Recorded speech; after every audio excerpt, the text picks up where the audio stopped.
The pleasure wasn't from pleasure directly, something that she could feel in her own body. It was in exerting power over another.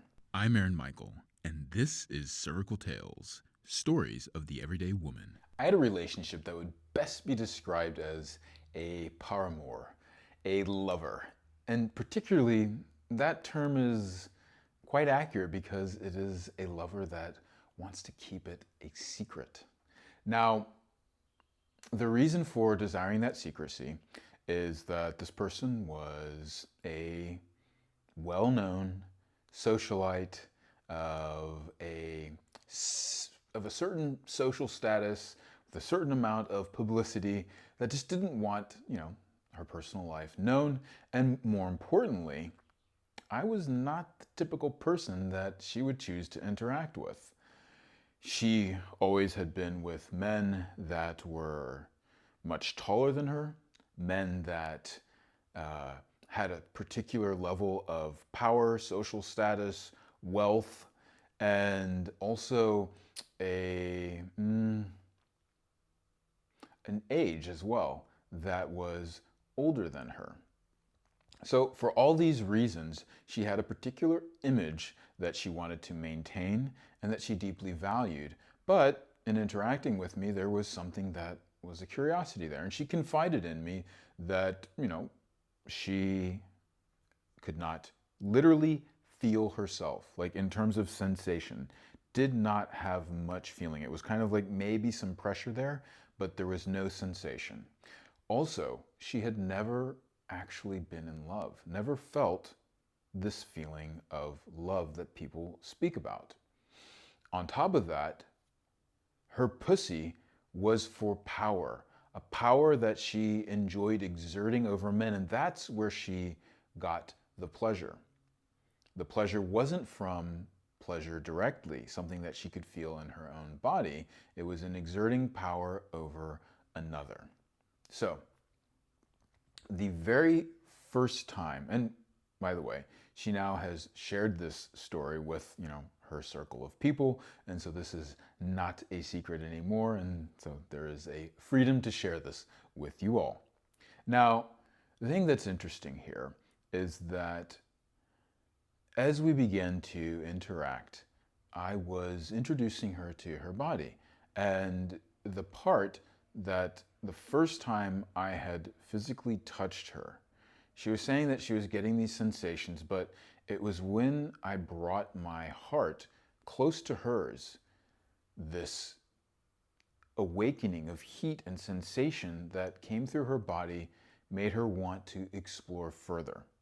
So the very first time we started to have sex, and she then was the one that had learned how to actually bring me into her body at the time that she wanted, had learned how to breathe in a way that would actually lower her cervix and activate it to begin to dilate, to reach full engorgement. And so she had brought me into a certain depth, and I waited there. And then she took this deep breath, and when her cervix joined and touched the head of my cock, there was this explosion. It felt like a balloon popped. It was so powerful that I actually shot outside of her, and she shot backwards, and and she started to like almost feel a bit of some panic in her body, and it was around her heart. And that was the first time that she'd ever had that part of her body made contact to, potentially ever, but definitely through the act of sex.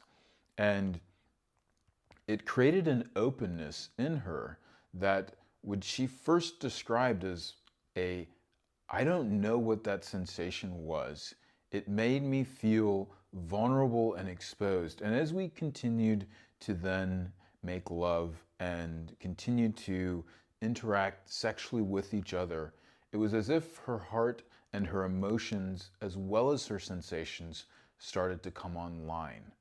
And there was an activation inside her that she then started to describe as a feeling of love, a feeling of being in love, but it was something that she really had to tiptoe into because all of a sudden now her pussy wasn't about exerting power over another.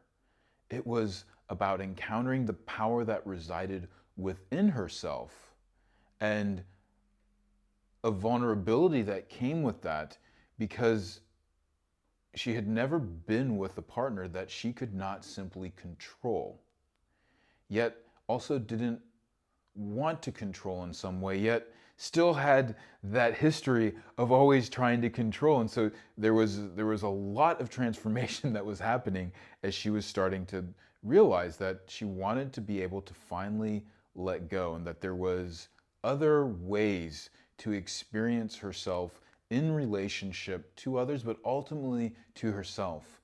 And the more that she started to be able to interact with her own self this way, it created a confidence inside her to go out and explore others in relationship and start to think, well, there could be then this partnership that I could have, and I could actually want it for other things than exerting my power over someone else that is powerful, and instead being able to meet each other from a place of vulnerability and openness and honesty that she had never encountered before.